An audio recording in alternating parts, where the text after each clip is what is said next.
በስመ አብ ወወልድ ወመንፈስ ቅዱስ አሐዱ አምላክ አሜን።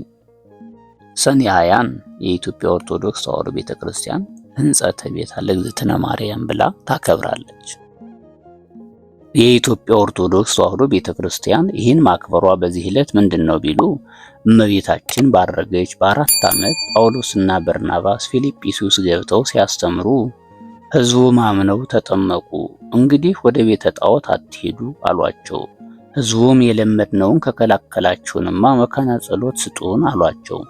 በዚህ ሰዓት ጳውሎስና በርናባስ እንዲህ ብንላቸው እንዲህ አሉን ብለው ወደ ጴጥሮስና ዮሐንስ ላኩ።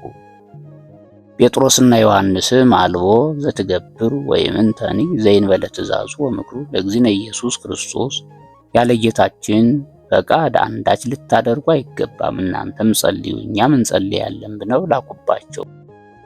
ከዚህ በኋላ ሁላቸውም ሱባኤ ሲጨርሱ በዚህ ዕለት ጌታ በሩቅም በቅርብም ያሉ ደቀ መዛሙርቱን በደመና ጠቅሶ ፊልጵስዩስ ሰበሰባቸው።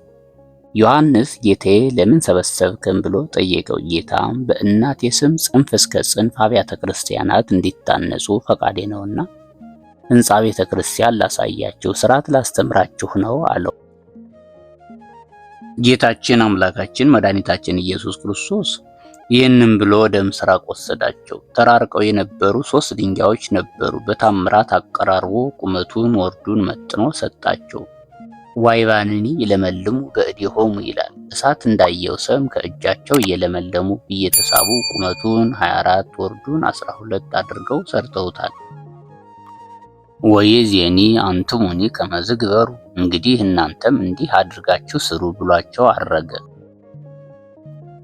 በማግስቱም እመቤታችንን መንበር፣ ጴጥሮስን ተራዳኢ ካህን፣ እስጢፋኖስን ሠራየ ዲያቆን አድርጎ ቀድሶ አቁርቧቸዋል። ዳግመኛ ሟራሶ ለጴጥሮስ ይላል። ጴጥሮስን እጁን ጭኖ ፓትርያርክ አድርጎ ሹሞታል። በዚህ ጊዜ የሰማያውያን መላእክት ምድራውያን ሐዋርያት አንዱ ነው አመስግነው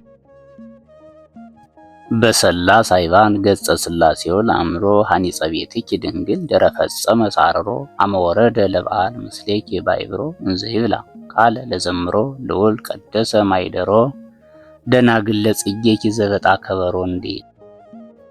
የኢትዮጵያ ኦርቶዶክስ ተዋሕዶ ቤተክርስቲያን ሰኔ 20 ሕንጸተ ቤተ ለማርያም ብላ የምታከብርበት ዋና ምስጢር ጌታችን አምላካችን መድኃኒታችን ኢየሱስ ክርስቶስ ሐዋርያትን ሰብስቦ ምስጢረ ቤተክርስቲያንን አሰራር ያሳየበትን ምስጢር ለማዘከር ነው። አነሳስቶ ላስጀመረን አስጀምሮ ላስፈጸመን ለልዑል እግዚአብሔር ክብር ምስጋና ይግባው። ለእመቤታችን ለንጽሕተ ንጹሐን ለቅድስተ ቅዱሳን ወላዲተ ቃል ምክንያተ ድኂን ቤዛዊተ ኩሉ ዓለም ክብር ምስጋና ይግባት። ከበዓሉ ረድኤት በረከት ያሳትፈን አሜን።